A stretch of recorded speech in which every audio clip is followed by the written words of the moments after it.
Hello बच्चों, कैसे हो? बढ़िया। आप सबका रिजल्ट आ चुका है और उसके लिए आप सबको ढेर सारी बधाई। तो बहुत बच्चे जो उदास होंगे वो सोच रहे होंगे सर हमें क्यों बधाई दे रहे हैं। बट मैं बधाई रिजल्ट के लिए नहीं दे रहा हूं, मैं बधाई आपके हार्डवर्क के लिए आपको दे रहा हूं। मैं बधाई आपके सेक्रीफाइसेस के लिए आपको दे रहा हूं। मैं बधाई उन चीजों के लिए देता हूं जो आप करते हो। जो एग्जामिनर जो करके दे रहा है बच्चा, मैं उस चीज के लिए बहुत ज्यादा बधाई देने में इंटरेस्टेड नहीं रहता।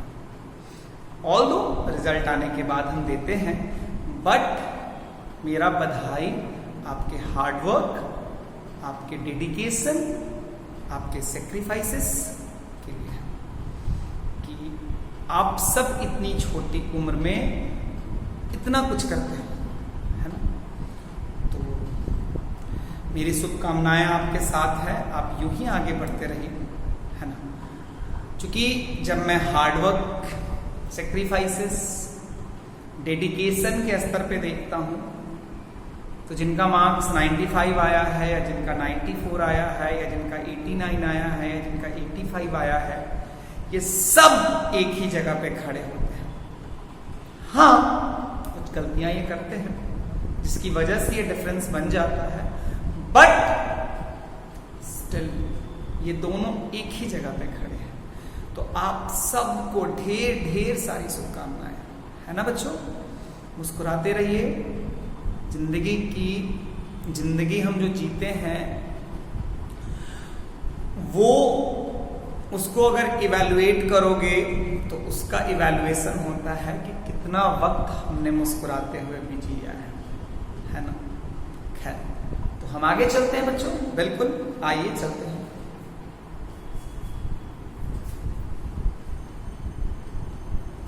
हम इंटीग्रेशन के लिए मिले हैं। हम किसके लिए मिले हैं बच्चा? इंटीग्रेशन। तो आओ हम देखें इंटीग्रेशन कैसे होता है, क्या था इसके बारे में हमने बेसिक बातें की।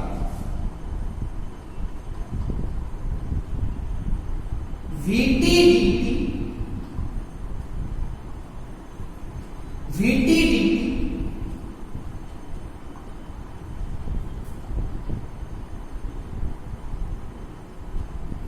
शायद आपने ये टर्म पहले देखा है।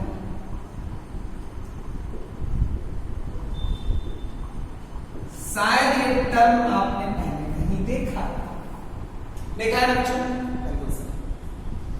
तो बच्चों का कहना यह है कि सर देखो, पिछले वीडियो में आपने सिखा दिया था कि ये करते कैसे। आज आप हमें ये सिखा दो कि सर इसको बनाते कैसे। तो इसको बनाने में थोड़ा दिमाग लगता है, लेकिन हम सीखेंगे। मैं प्रॉमिस करता हूं कि जब तक आप सीख ना जाओ मैं आपका साथ नहीं छोड़ूंगा। आप भी ये प्रॉमिस कीजिए कि जब तक आप सीख ना जाए आप मेरा साथ नहीं छोड़िएगा। है, आइए हम चलते हैं। ध्यान से देखो, हम सबसे पहले ये देखते हैं इस पूरे एक्सप्रेशन में ये बहुत इंपॉर्टेंट है। आखिर ये है, आखिर ये हमने यूज क्यों किया? ध्यान से देखो तो VL2, VL3, VL4, VL2, VL3, VL4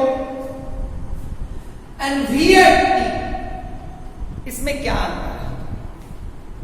तो चूंकि आप तो मेरे सामने हो नहीं, फिर भी मैं जरूर बोलूंगा। आप खुद सोचो कि इन सब में क्या अंतर है। समझने की बात है भाई, ध्यान से देखो, ध्यान से देखो।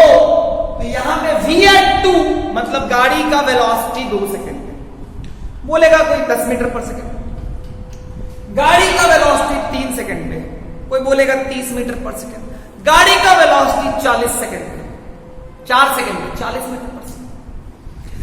बट गाड़ी का वेलोसिटी 30 सेकेंड पे, हाँ ये इनकम्प्लीट। टी का वैल्यू देना पड़ेगा ना भाई, लेकिन फिर भी बच्चा ये जो एक्सप्रेशन है ये हर टाइम का वेलोसिटी लेके रखा हुआ है। वेलोसिटी एट टी वो हर टाइम का वेलोसिटी अपने में रखा हुआ है। अगर हमें velocity as a function of T मिल जाए तो मैं कोई भी टाइम का वेलोसिटी बता सकता हूं, है ना बच्चा? कोई भी टाइम का वेलोसिटी बता सकता हूं। अब अगर मैं velocity at T and velocity at 2 and velocity at 3 में अंतर यह है कि वेलोसिटी एट 2 वेलोसिटी एट 3 एक वैल्यू मिलेगा 10, 5, 20 एंड वेलोसिटी एट टी एक फंक्शन मिलेगा। क्योंकि वो एक वैल्यू कंटेन नहीं होता है, उसमें हर टाइम का वेलोसिटी होता है, इसीलिए वेलोसिटी एट टी एक फंक्शन होता है। क्या होता है बच्चा?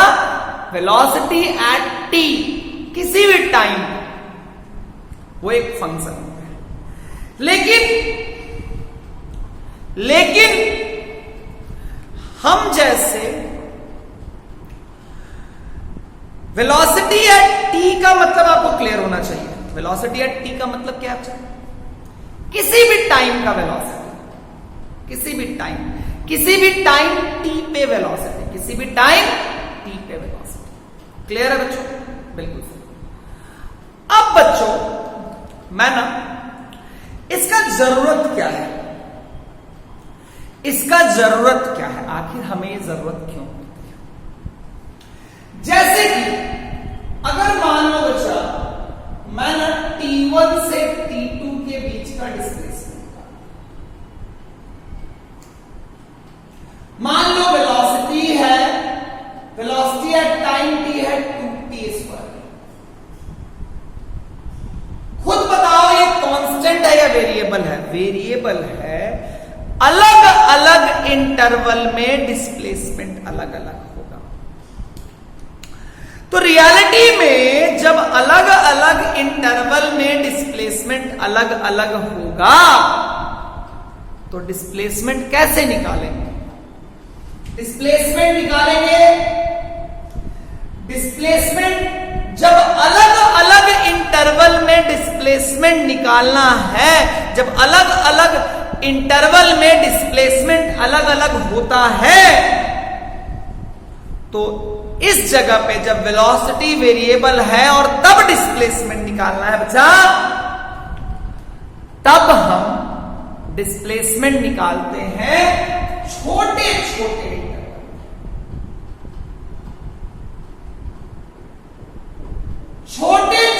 इंटरवल के लिए फिजिक्स में बोला गया फॉर एक्यूरेसी इंटरवल कितने का लिया करो? dt का।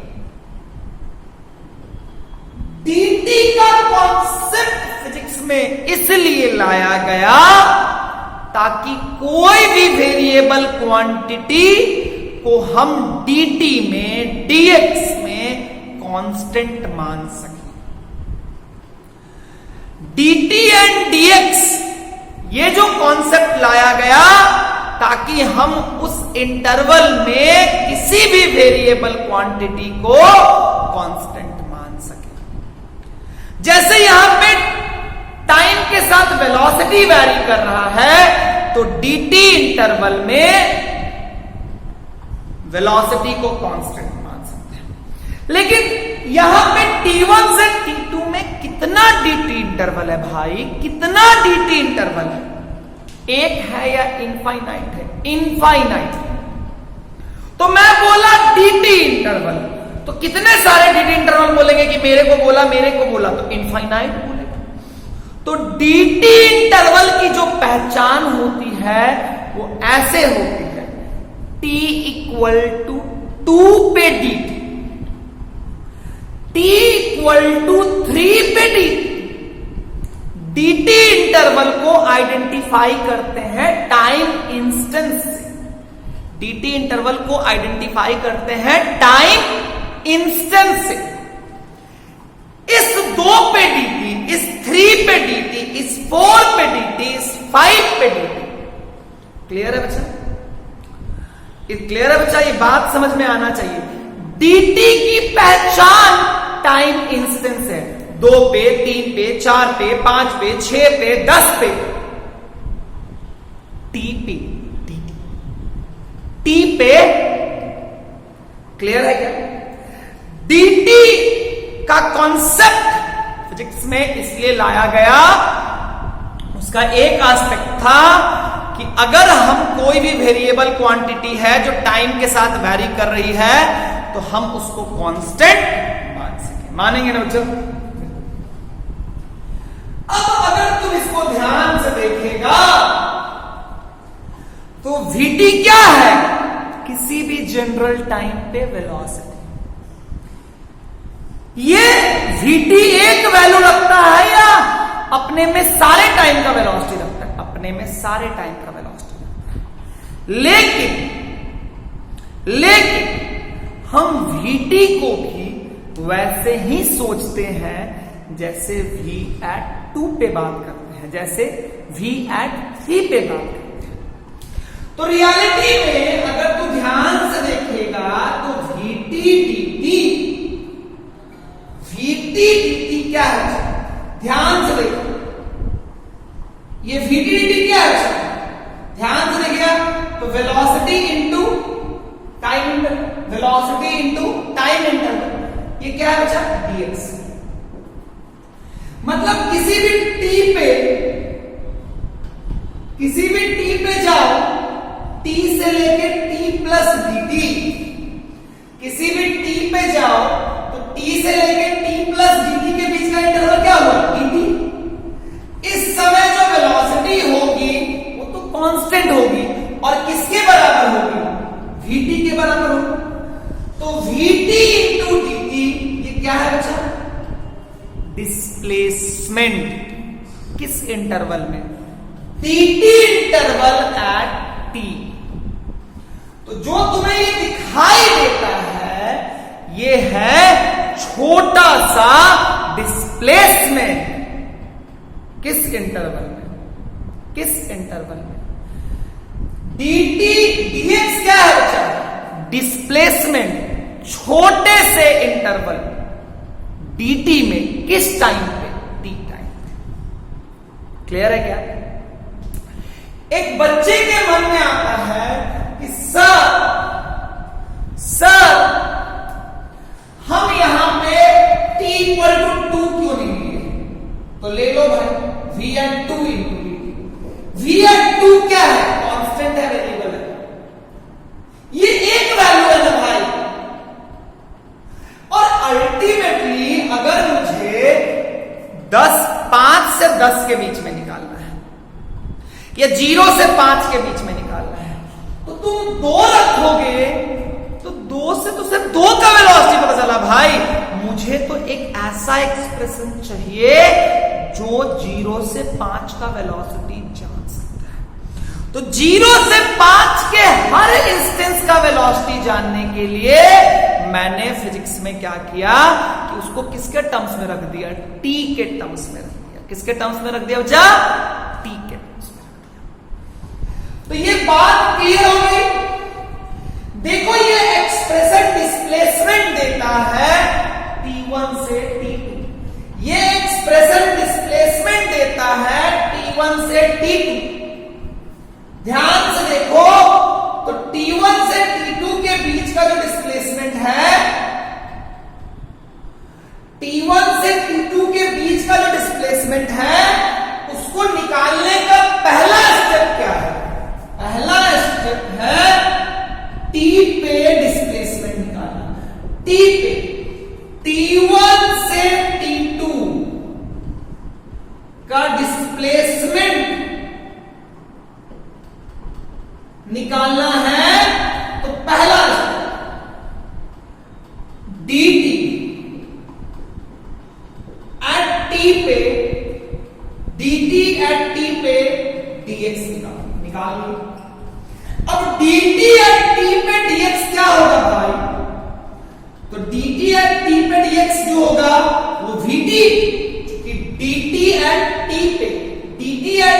पे जो वेलोसिटी लोगे उसको कांस्टेंट मानोगे लेकिन कौन सा वेलोसिटी? क्या दो का वेलोसिटी? नहीं, टी पे वेलोसिटी। इस इंटरवल में मैंने माना वेलोसिटी कांस्टेंट है और किसके बराबर है? वीटी के बराबर। वीटी। अब जब मेरे पास एक बार ये आ गया तो समझो बच्चा, इसको इंटीग्रेट कर देते हैं, इसको ऐसे करके T1 से T2।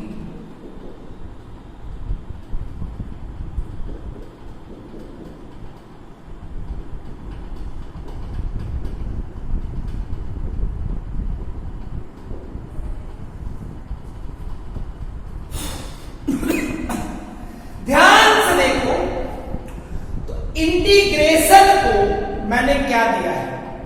मैंने उसको एक ऐसा वेलोसिटी का फॉर्मूला दिया है जो T1 से T2 के हर वैल्यू पे वेलोसिटी निकाल के देगा। इस इंटीग्रेशन में मैंने एक ऐसा फॉर्मूला डाला है, एक ऐसा वेलोसिटी का फॉर्मूला डाला है जो T1 से T2 के हर वैल्यू पे वेलोसिटी देगा। T1 से T2 के हर वैल्यू पे dt लेना है। T1 से T2 में आप dt लोगे, dt लेने के बाद उस इंटरवल में वेलोसिटी निकालोगे। वेलोसिटी इनटू डिस्प्लेसमेंट करके क्या करोगे बच्चा? डिस्प्लेसमेंट निकालोगे। फिर वो सारे डिस्प्लेसमेंट को जोड़ के तुम एक बड़ा सा डिस्प्लेसमेंट दोगे। क्या मेरी बात समझ में आई? क्या मेरी बात समझ में आई कि डिस्प्लेसमेंट निकालना है तो मैंने इंटीग्रेशन में क्या फीड किया? मैंने इंटीग्रेशन में फीड किया t पे dt का t पे dt इंटरवल में डिस्प्लेसमेंट। बाकी काम मैंने इंटीग्रेशन पे दे दिया तो वो क्या करेगा? ध्यान से सुनना। T1 से T2 के बीच में वो dt इंटरवल लेगा, ले सकता है? हाँ। ये काम वो कर लेगा? हाँ। उस dt इंटरवल में वेलोसिटी निकालेगा। 2 पे dt में अलग वेलोसिटी होगा, 3 पे जो dt होगा वहां पे अलग वेलोसिटी होगा। हर dt इंटरवल में क्या वो वेलोसिटी निकाल सकता है? हाँ, ये dt देख है ना, हर इंटरवल में वो dt में वेलोसिटी निकाल सकता है। वेलोसिटी को dt से मल्टीप्लाई करके डिस्प्लेसमेंट निकाल सकता है। फिर सारे डिस्प्लेसमेंट को जोड़ के हमको क्या देगा? वो T1 से T2 के बीच का डिस्प्लेसमेंट। तो ये बात तो समझने की जरूरत है। तो तुम्हारे लिए इंपॉर्टेंट क्या है बच्चा? ये करना है, ये तुम्हारे लिए इंपॉर्टेंट है। एक बार तुमने ये बना दिया तो बाकी काम इंटीग्रेशन खुद कर देगा। एक बार तुमने बना दिया तो बाकी काम इंटीग्रेशन खुद कर देगा। क्लियर है बच्चा? कोई प्रॉब्लम नहीं? आओ मिटा दो इसको।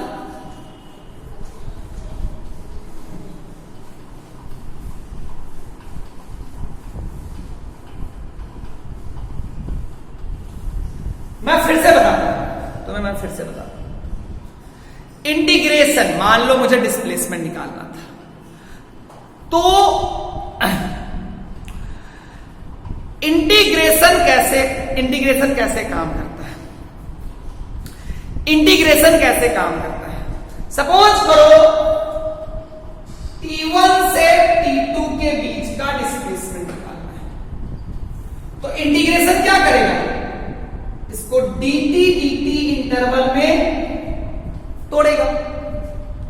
क्लियर?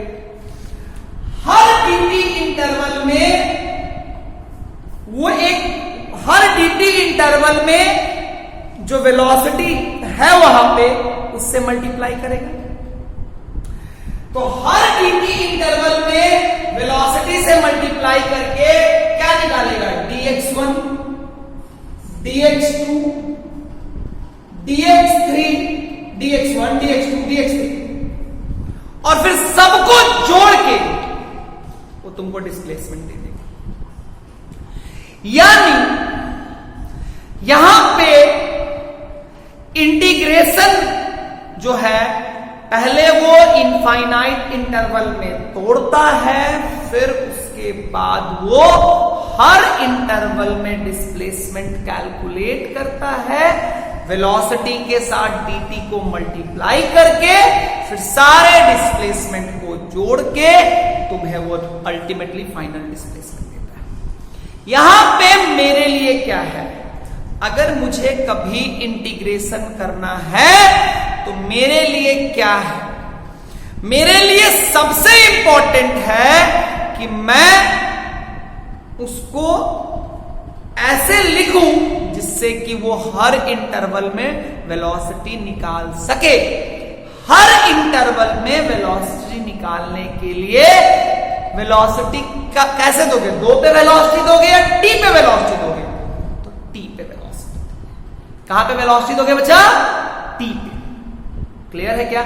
एक बार तुमने t पे वेलोसिटी देके डिस्प्लेसमेंट दे दिया उसको, तो बाकी काम वो खुद कर लेगा, बाकी काम वो खुद कर लेगा। क्लियर है क्या बच्चा?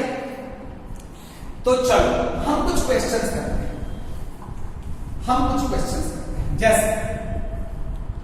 जैसे मान लो जा कि ये एक रॉड है, इसका मास पर यूनिट लेंथ है लैम्डा केजी पर मीटर और इसका लेंथ है l। आप बताओ इसका dm कितना होगा, लैम्डा इंटू l। इसका मास कितना होगा बच्चा, इसका मास कितना होगा बच्चा, लैम्डा इंटू l। क्योंकि यूनिट मीटर में लैम्डा केजी है तो l मीटर में लैम्डा इंटू l होगा। अब अगर हम बात करें, रॉड है वो लैम्डा x केजी पर मीटर है,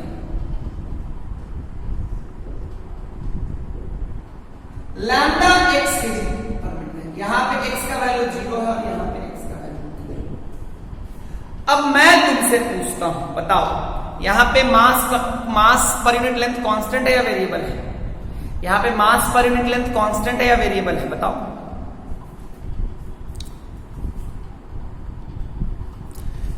मास पर यूनिट लेंथ कांस्टेंट है या वेरिएबल है? वेरिएबल है। क्या यहां पे डायरेक्ट लैम्डा इंटू एल कर दे क्या? नहीं बच्चा, यहां पे तो चीजें वेरी कर रही हैं। तो अगर मुझे मास निकालना है तो मेरे पास एक रास्ता है, मेरे पास एक रास्ता ये है बच्चा कि यहां से यहां के बीच में तो मास वेरी कर रहा है, लेकिन अगर मैं ऐसा छोटा छोटा dx का इंटरवल ले लूं तो वहां पे तो मास क्या है, कांस्टेंट। वहां पे मास पर यूनिट लेंथ को कांस्टेंट मान सकते हैं। हाँ, अब अगर वहां पे मास पर यूनिट लेंथ को कांस्टेंट मान सकते हैं, जैसे मान लो ये है x इक्वल टू, तो यहां पे कितना मास होगा, यहां पे मास होगा क्योंकि x इक्वल टू 2 पे इस इंटरवल में मास पर यूनिट लेंथ कितना मानोगे, 2 पे जो मास पर यूनिट लेंथ है, 2 पे मास पर यूनिट लेंथ कितना है, लैम्डा इंटू 2 इंटू dx। यही ना बच्चा। मान लो ये x इक्वल टू 3 है, यहां पे अगर तुमको ये मास निकालना है, देखो ये मास को मैं इतने dx में जो मास है, dx में जो मास है 3, इस इंटरवल में, इस dx इंटरवल में मास पर यूनिट लेंथ कितना लोगे, लैम्डा इंटू 3 इंटू dx। तुमको समझ में आ रहा होगा कि अगर मैं छोटे छोटे इंटरवल में तोड़ के हर इंटरवल में मास निकाल के जोड़ दूं तो मेरा काम चल जाएगा। ये बात समझ में आई? क्योंकि मास जो था, मास पर यूनिट लेंथ कांस्टेंट नहीं था। तो बच्चों यहीं से तुम्हारे दिमाग में आना चाहिए कि जहां पे भी तुम्हें इंटरवल छोटे छोटे इंटरवल में आना पड़े तो दिमाग में किसका ख्याल आना चाहिए, इंटीग्रेशन करने का। अब ये इंटीग्रेशन कैसे करेंगे, हमें तो अभी कुछ पता नहीं। इस इंटीग्रेशन के लिए क्या तरीका है मैं आपको बताता हूं। देखो x equal to 2, x equal to 3 के टर्म्स में इंटीग्रेशन को नहीं रखना है, क्योंकि मुझे 0 से लेके L तक हर इंटरवल में मुझे मास कैलकुलेट करना है। इसका मतलब 0 से लेके L हर इंटरवल में अगर मुझे मास कैलकुलेट करना है तो इसका मतलब है कि मुझे एक ऐसा फॉर्मूला तैयार करना होगा जो हर इंटरवल में मास निकालने में सक्षम है। इसके लिए 2 पे अगर मैं निकाल दूं, 2 पे जो मैंने डीएम निकाला, ये फॉर्मूला ये जो है ये कहां पे मास देगा, कहां पे डीएम देगा? सिर्फ 2 पे डीएक्स में डीएम देगा। ये कहां पे डीएम देगा? सिर्फ 3 पे डीएक्स में, 3 पे जो डीएक्स है उस पे डीएम देगा। लेकिन अगर मान लो मैं यहां से किसी जनरल एक्स पे डीएक्स ले लूं तो यहां ये जो डीएम होगा वो क्या होगा? क्योंकि जनरल एक्स पे डीएक्स लिए हो तो यहां पे क्या है? इस डीएक्स इंटरवल में मास पर यूनिट लेंथ कितना लिखोगे? जो एक्स पे होगा, एक्स पे कितना है? Lambda x. मैंने बताया ना 2 पे डीएक्स लोगे तो वहां पे लीनियर मास डेंसिटी कहां का लोगे? 2 पे। 3 पे लीनियर मास डेंसिटी कहां का लोगे? 3 पे। तो x पे लीनियर मास डेंसिटी क्या होगा? Lambda x into dx।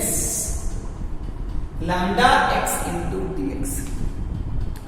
ये मैंने डीएम कहां का निकाला? डीएम ही निकाला। कहां का निकाला? x। अब अगर सपोज करो इसको मैं इंटीग्रेट कर देता हूं 0 से लेके L, ये 0 से लेके m, तो ये मुझे m दे देगा लैम्डा L स्क्वायर। ये मुझे दे देगा lambda L square by 2। Clear है बच्चा? आप सोच रहे होगे सर ये क्या हो गया? हमें क्या करना था? 0 से L को इनफाइनाइट इंटरवल में तोड़ के हर इंटरवल में मास निकाल के फिर मास को जोड़ना था। मैंने सिर्फ क्या किया? मैंने सिर्फ एक जनरल x पे जाके dx इंटरवल में मास लिखा। मैंने सिर्फ जनरल x पे जाके dx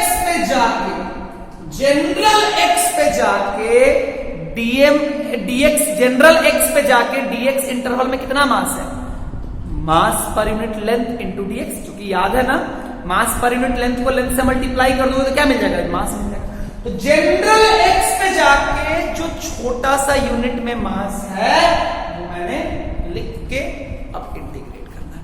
बाकी ये काम खुद कर देगा, क्योंकि जनरल एक्स पे दिया हुआ है तो 0 से लेके L में हर डीएक्स पे ये मास कैलकुलेट करेगा। मास कैलकुलेट करके मास को ऐड करके आपको रिटर्न कर देगा। वो काम आपको नहीं करना है। क्लियर है बच्चा? तो सीखने वाली बात क्या है? रियलिटी में हमें ये करना था कि 0 से लेके L में छोटे छोटे इंटरवल में तोड़ के हर इंटरवल में मास कैलकुलेट करके और फिर हमें मास को जोड़ के हमें मास मिलता है। लेकिन मैथ्स के लिए हमें क्या करना है? बच्चा, एक जनरल x पे जाके dx इंटरवल में छोटा सा मास लिख देना है। बस ये करके इंटीग्रेट कर दो, बाकी सारा काम वो खुद कर लेगा। ध्यान से देखो, जैसे तुम ये करते हो vt dt, करते हो ना? ये ध्यान से देखो, ये क्या है बच्चा? किसी भी जनरल टाइम t पे dt इंटरवल का डिस्प्लेसमेंट है। किसी भी जनरल टाइम t पे dt इंटरवल का डिस्प्लेसमेंट यही है ना? क्लियर है? याद करो, ये at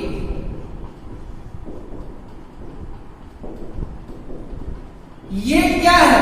किसी भी जनरल टाइम t पे dt इंटरवल का चेंज इन वेलोसिटी है। किसी भी जनरल टाइम t पे किसी भी जनरल टाइम t पे dt इंटरवल में चेंज इन वेलोसिटी है। तो समझ में आ गया? तो अगर ये फंक्शन बनाना है हमेशा, तो याद रखना तुमको एक जनरल टाइम t पे किसी x पे छोटे से इंटरवल में वो चीज निकालना पड़ेगा जिस चीज को तुम निकालने की कोशिश कर रहे हो। जैसे मुझे मास निकालना था तो छोटा सा मास निकाला, चेंज इन वेलोसिटी निकालना होता है तो dv निकाला, डिस्प्लेसमेंट निकालना था तो dx निकाला। एक बार ये dx, dm और dv, dx, dm, dv अगर मैंने निकाल लिया तो बाकी चीज करने की जरूरत नहीं है। आओ तो रियलिटी में मैं तुम्हें और भी चीजें कराऊंगा, जैसे कि मान लो सर ये सर्कल है, इसका एरिया क्या होगा सर? इसका एरिया निकालते हैं। अच्छा, इसका एरिया निकालते हैं। क्या निकालना सर? एरिया। अब एरिया निकालना है तो एरिया निकालना है, तुम जानते हो पाई आर स्क्वायर, लेकिन इसका ये तो रटे हुए होना भाई, आज प्रूफ निकालते हैं। तो ध्यान से समझो, एरिया से पहले क्या लिखना पड़ेगा? डीए लिखना पड़ेगा। क्या लिखना पड़ेगा बच्चे? डीए, छोटा सा एरिया। याद है मास के लिए डीएम लिखना पड़ता है, वेलोसिटी, चेंज इन वेलोसिटी के लिए डीवी लिखना पड़ता है, डिस्प्लेसमेंट के लिए डीएक्स लिखना पड़ता है ना भाई। वैसे ही एरिया के लिए डीए लिखना पड़ेगा। तो होता क्या है, एक और चीज है, जैसे पिछले क्वेश्चन में अगर आप देखोगे तो मेरा लीनियर मास डेंसिटी का मतलब मास जो था वो लीनियरली वेरी कर रही थी। तो रियलिटी में ध्यान से समझना कि जब हमने डीएम लिया, जब हमने डीवी लिया, जब हमने डीएक्स लिया, जब हमने डीएम निकाला, जब हमने डीवी निकाला और जब हमने डीएक्स निकाला, तो याद करो डीएम निकालने में हमें एक एलिमेंट लेना पड़ा था। ये एलिमेंट कहां पे था? एक्स पे जाके डीएक्स। याद करो डीएम लिखने के लिए तुमने क्या किया? एक्स पे जाके डीएक्स। ये जो एलिमेंट जो डीएम लिखा हुआ है वो एलिमेंट कैसे लिखा है? एक्स पे जाके डीएक्स लेंथ का एलिमेंट है। डीवी के लिए तुमने क्या किया था? टी पे जाके डीटी लिया था। जो तुम्हारा एलिमेंट मतलब जो छोटा सा डीवी लिख रहे हो, वो जो छोटा सा जो एलिमेंट है वो टी पे जाके डीटी में लिया था। डीएक्स में क्या किए थे? टी पे जाके वैसे ही बचा। तो ये एलिमेंट लेना ही सबसे बड़ा टास्क है। ये एलिमेंट कैसे लेते हैं? तो कोई चीज लीनियरली वैरी करे तो क्या करोगे? कोई चीज लीनियरली वैरी कर रहे हो तो क्या करोगे? एक्स पे जाके डीएक्स। जो एलिमेंट लोगे वो एलिमेंट कितने इंटरवल का होगा? डीएक्स इंटरवल का। अब यहां पे एरिया है तो तुम्हें डीए अब कैसे लोगे? तो देखो, अगर कोई चीज ऐसा है, मेरे को यहां पे एलिमेंट की बात करनी है तो याद करना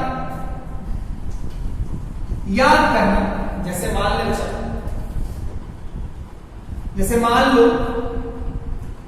यहां पे क्या करोगे? मुझे इस पूरे एरिया की बात करनी है तो याद करना ये रेडियस कितना है? ध्यान से देखो, यहां पे एलिमेंट, जैसे आज सिखा रहा हूं ऐसे जिंदगी में जब भी ऐसा सर्कुलर चीज आएगा तो वैसे ही एलिमेंट लेना। ध्यान से देखो, आर पे जाके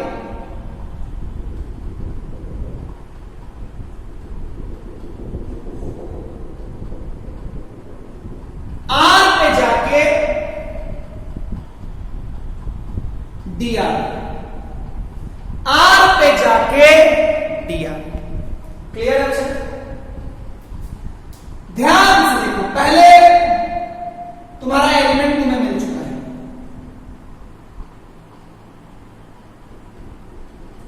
तुमने जो एलिमेंट लिया है वह ऐसा है। बाकी सब भूल जाओ, बस तुम इस एलिमेंट को ध्यान से देखो।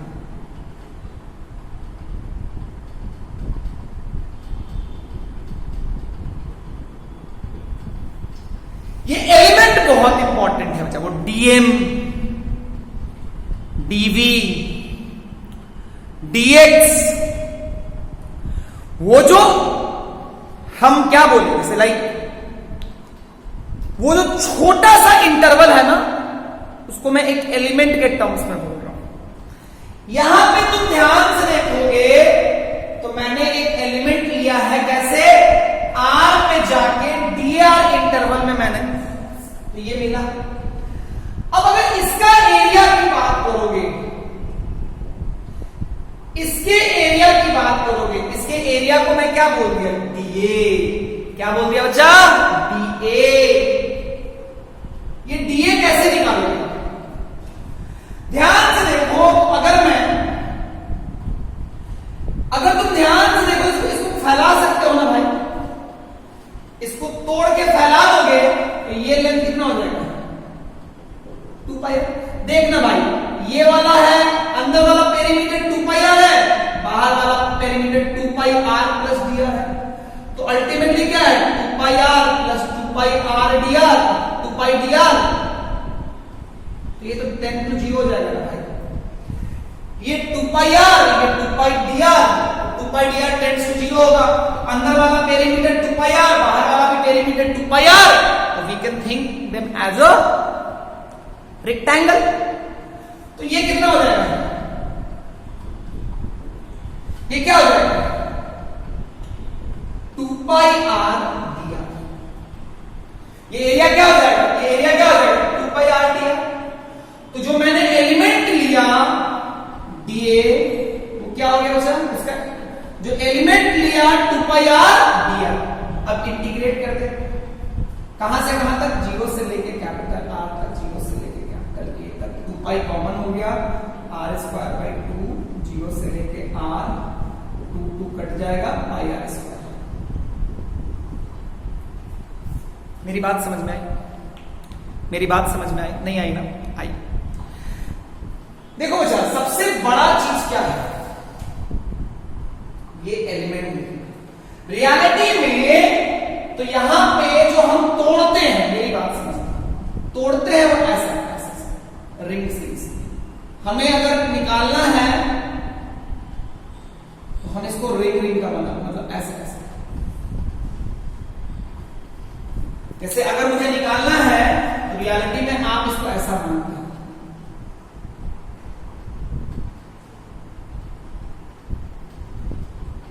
अगर मैं इस सैडेड पार्ट का एरिया निकाल लूं, फिर यहां का एरिया निकाल लूं,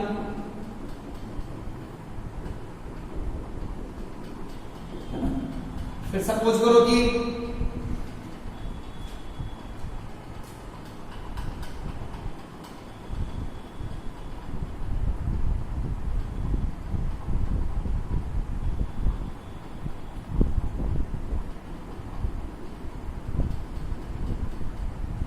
अगर मैं ये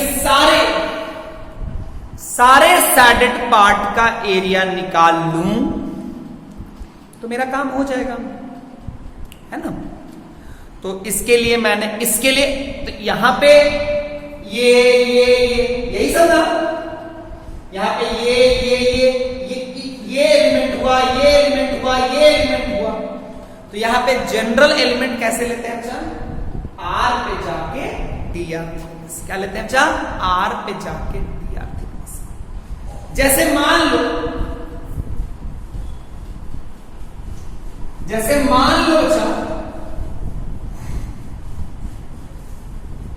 जैसे तुम्हें मैं बोलूं ये डिस्क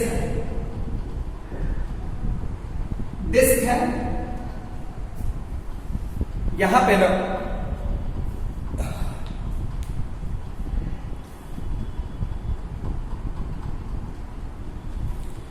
ये डिस्क है। मान लो सिग्मा मास पर यूनिट एरिया जो है वो है 4 kg पर मीटर स्क्वायर, है ना। कैप्चर 4 kg पर मीटर स्क्वायर। मान लो इसका रेडियस r है, तो आपको बताना है टोटल मास। तो तुम्हें पता है 1 मीटर स्क्वायर में कितना है बच्चा, 4 kg। तो पाई r स्क्वायर में कितना होगा बच्चा, 4 इंटू पाई है ना बच्चा, है ना बच्चा। अब अगर तुम ध्यान से समझोगे, मैं अगला क्वेश्चन, यहां पे सिग्मा जो है वो ऐसा है 2r kg पर मीटर स्क्वायर। क्या बचा, 2r kg पर मीटर स्क्वायर। क्या बचा, 2r kg पर मीटर स्क्वायर। ध्यान से समझो, 2r kg पर मीटर स्क्वायर का मतलब क्या होगा सर, कि अगर r चेंज करेगा तो मेरा मास पर यूनिट एरिया क्या होगा, चेंज करेगा। इसे ध्यान से समझो, ध्यान से समझो। जैसे देखो, मैं ध्यान से देखो, समझना मेरी बात। देखो यहां पे जो वेरिएबल भी दिया रहता है ना, वो बताता है कि एलिमेंट कैसे लेना है। r चेंज करेगा तो पर मतलब मास पर यूनिट एरिया क्या होगा, चेंज करेगा। ये क्या है, मास पर यूनिट एरिया चेंज करेगा। जैसे देखो, अगर मान लो मैं यहां पे एक लाइन ड्रॉ करता हूं, यहां पे एक लाइन ड्रॉ करता हूं, यहां पे एक मैं लाइन ड्रॉ करता हूं, मैं यहां पे ऐसे ड्रॉ करता हूं, देखो ड्रॉ किया। ध्यान से देखो तो जो ब्लू डॉट्स हैं उन सबका, वो सबका सेंटर डिस्टेंस क्या है, सेम। यानी इन सारे पॉइंट पे मास पर यूनिट एरिया क्या है बच्चा, सेम। मास पर यूनिट एरिया क्या है, सेम। अगर मैं यहां चला जाता हूं ऐसे, तो यहां और यहां अलग है, लेकिन ये सारे पॉइंट और ये सारे पॉइंट, इन सारे पॉइंट पे मास पर यूनिट एरिया सेम है, और इस सारे पॉइंट पे मास पर यूनिट एरिया क्या है, सेम।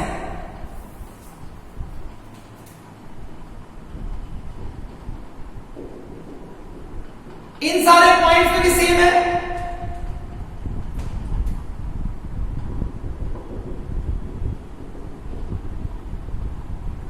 ध्यान से देखोगे, सारा ब्लू, सारा रेड एंड सारा ब्लैक, इन तीनों पे इंडिविजुअली सेम है, लेकिन जितना ब्लू पे है उतना ब्लैक पे है या उतना रेड पे है, ऐसा नहीं है। क्योंकि सारे ब्लू वाले r डिस्टेंस पे है। मान लो अगर ये डिस्टेंस अगर r1 है, ये डिस्टेंस r1 है, ये डिस्टेंस r2 है, और ये डिस्टेंस, तो तुमको समझ में आना चाहिए, चाह रहा है बच्चा कि देख यहां पे मैंने तुम्हें क्या दिया है, मास पर यूनिट एरिया यहां पे क्या है, चेंज कर रहा है। अब यहां पे अगर इस डिस्क का मास निकालना है तो रेडियली चेंज कर रहा है। अगर r चेंज नहीं होगा तो जितना सारा पॉइंट मिलेगा सारे पे मास क्या है बच्चा, सेम है। सारे पे मास क्या है, मास पर यूनिट एरिया, मतलब वहां पे जो डेंसिटी ऑफ मास है वो क्या है, सेम। क्योंकि यहां पे मास एरिया में थिकनेस ऑलमोस्ट नेग्लिजिबल है। थिकनेस ऑलमोस्ट क्या है बच्चा, नेग्लिजिबल। थिकनेस ऑलमोस्ट क्या है बच्चा, नेग्लिजिबल। अब समझ कि यहां पे जब तुम इस तरह का केस देखेगा तुम्हारे दिमाग में क्या आना चाहिए, समझ मेरी बात, समझ मेरी बात। ये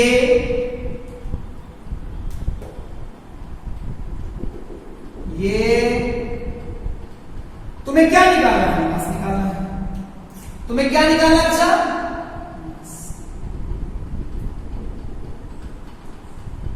मान लो यहां पे R1 है, यहां पे R1 है,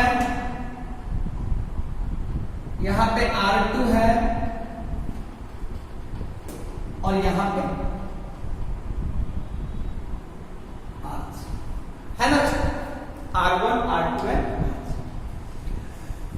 तुमको अगर मास निकालना है तो देख R1 पे कांस्टेंट है, थोड़ा सा तुम ले सकते हैं भाई, R1 से dr आगे बढ़ जाता है, R1 से dr आगे बढ़ जाता है। तो मैं क्या बोल सकता हूं कि जितने सारे पॉइंट्स बीच में आए, जितने सारे पॉइंट्स बीच में आए, सारे पॉइंट्स, इन सब पे भी मास पर यूनिट डेंसिटी क्या है, मास पर यूनिट एरिया क्या है, सेम। उसी तरीके से अगर मैं R2 से थोड़ा आगे चला दिया, कितना बचा, दिया, तो ये सारे पॉइंट में मास पर यूनिट डेंसिटी, मास पर यूनिट एरिया क्या है, सेम। यहां पे मास पर यूनिट एरिया क्या है,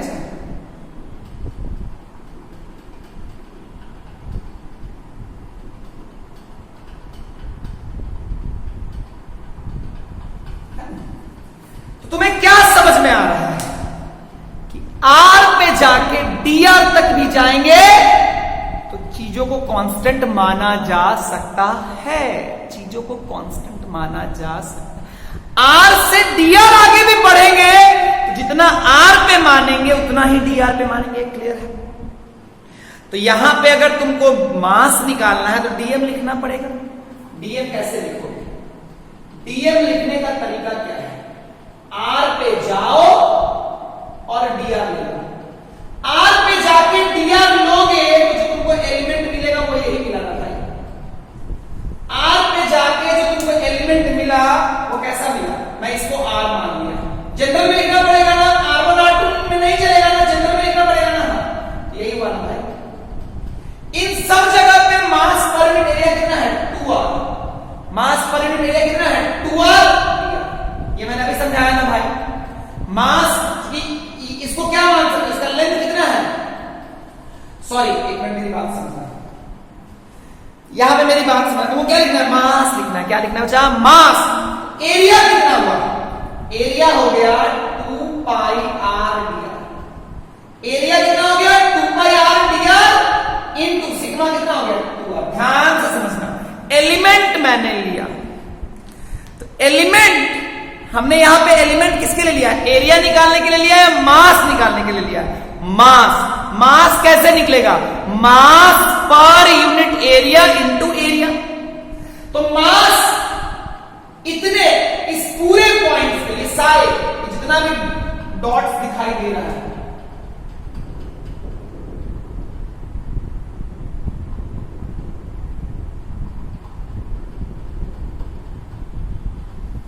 ये जितना भी तुमको डॉट दिखाई दे रहा है, इस पूरे जगह पे मास पर यूनिट एरिया क्या है बच्चा, सेम 2r। क्या है बच्चा, 2r। 2r into mass per unit area into what, mass per unit area into what, area. इसका एरिया कितना है बच्चा, इसका एरिया भी सिखाया ना, 2 पाई r इंटू dr। जीरो से लेके r, क्या मेरी बात समझ में आई, तो थोड़ी थोड़ी समझ में आई होगी। चलो हम अगले क्लास में फिर मिलेंगे, कुछ चीजें और जानेंगे, कैसे एलिमेंट्स लेते हैं, कैसे उसको लिखते हैं, इसके बारे में हम और बात करेंगे। अच्छा, पिछला क्वेश्चन और इस क्वेश्चन में क्या समानता है, दोनों में मैंने एलिमेंट लिया, लेकिन एक में एलिमेंट लेके हमको क्या करना था, मास निकालना है, और एक में एलिमेंट से क्या निकालना था, एरिया। जब एलिमेंट हमने लिया तो वैसे ही लिया, वहां पे एरिया निकाल के इंटीग्रेट कर दिया, यहां पे मास के लिए एरिया निकालना पड़ा उस एलिमेंट का और साथ साथ उसको मल्टीप्लाई कर। लेकिन एलिमेंट लेने तक दोनों में सेम था, एक में मैंने वो एलिमेंट निकाल के एरिया निकाल दिया, काम खत्म। दूसरे में मैंने वो एलिमेंट निकाल के मैंने एरिया भी निकाला और एरिया के साथ साथ उसको मास वहां से मास पर यूनिट एरिया से मल्टीप्लाई कर दिया तो इसका इतने एरिया का ये जो डॉटेड है इसका मास दिख गया फिर उसको इंटीग्रेट कर दो। क्या मेरी बात समझ में आई? तो आज के लिए इतना ही, अगले क्लास में फिर मिलेंगे। Tata bye.